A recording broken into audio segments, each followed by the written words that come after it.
Relaciona a alteração lei eleitoral presidencial, onde aumenta centro votação paralelo. Também precisa aumenta técnico CIRA, onde assegura eleição presidencial. Questão neato Husi, segundo vice-parlamento nacional, deputado Husi bancada Conto Luiz Roberto Bestel Quintane e a parlamento. Eleitoral maka aumenta tanto centro votação paralelo e a general ini Podibele queria participasi na Husi kanya votante sila. Também também maka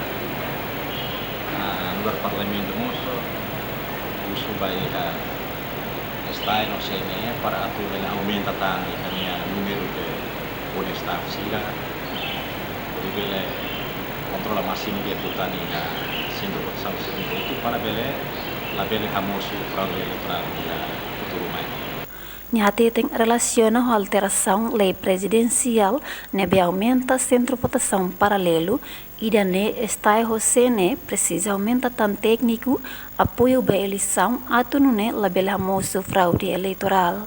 Entretanto, diretor-geral está Asulino Manuel Branco ateteng kona ba recrutamento para polling staff sira, horas neda daun foi concluir recrutamento para brigada. E sira assinando contrato, nebe prepara ela ba formação. E horas ne halau ela preparação atu recruta ba oficiais eleitoral sira. Esta foi concluir o recrutamento para brigada. Esta foi o recrutamento para brigada, agora se assinando contrato para ela a formação, no modo organizar a logística e o município sim. Agora, então a preparação, o recrutamento vai oficiais eleitorais.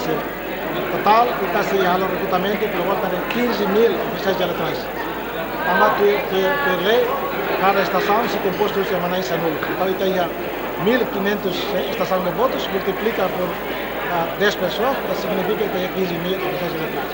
Então, agora se dá, estabelece o calendário para recrutamento e tempo para se halo recrutamento. E para ele, pelo menos dia meados de fevereiro, está podendo iniciar o processo de recrutamento. Também depois do recrutamento, se halo formação em nível posto administrativo e nós já começaram no nosso consulado a nível que se organiza o processo de votação. Guilhermina Franco, Estel News.